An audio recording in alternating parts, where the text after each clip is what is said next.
स्त्री किसकी हुई? विक्रम बेताल की कहानी। धर्मपुर नगरी में धर्मशील राजा राज करता था। राजा के अंधक नाम का एक दीवान भी था।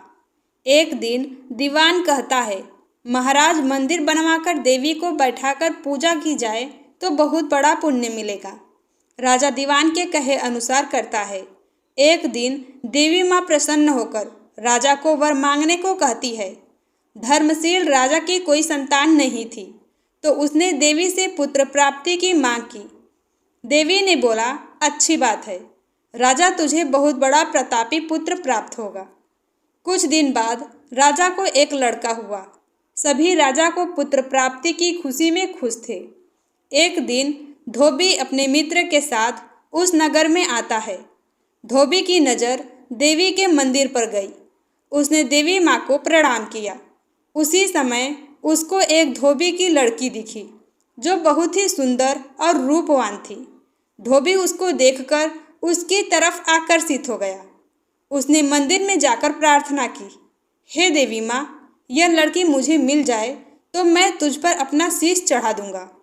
इसके बाद वह धोबी हर घड़ी बेचैन रहने लगा।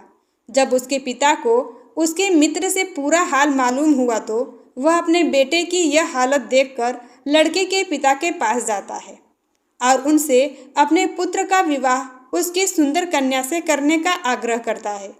इसके बाद दोनों का विवाह हो जाता है।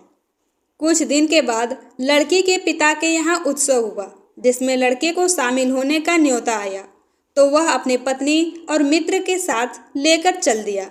रास्ते में देवी का मंदिर दिखाई दिया तो धोबी का अपना वादा याद आया।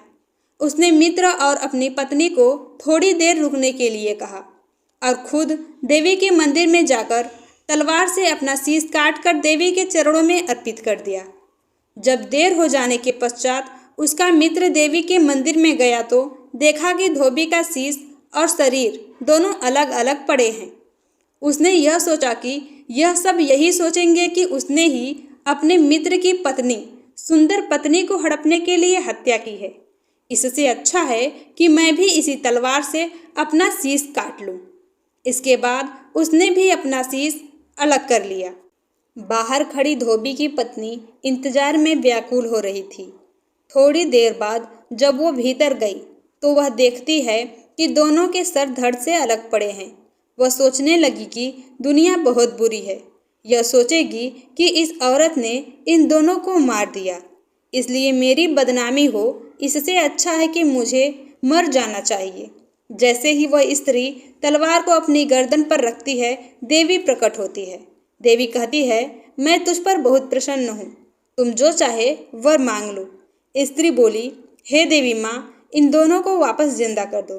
देवी ने कहा, अच्छा, तुम दोनों के सिर मिलाकर रखो। घबराहट में स्त्री ने दोनों व्यक्तियों के सिर अलग अलग जोड़ दिए।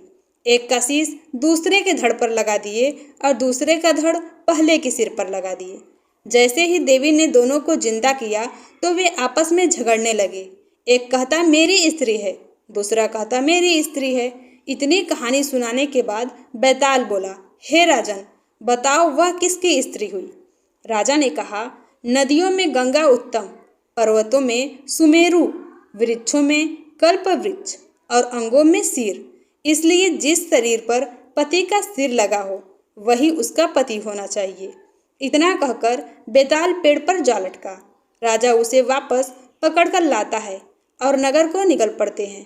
तो दोस्तों, ये कहानी आपको कैसी लगी हमें कमेंट सेक्शन में ज़रूर बताएं। वीडियो को लाइक और चैनल पर नए हैं तो चैनल को सब्सक्राइब करना बिल्कुल भी ना भूलें ताकि आने वाली हर एक ज्ञानवर्धक वीडियो सबसे पहले आप तक पहुँचे। धन्यवाद।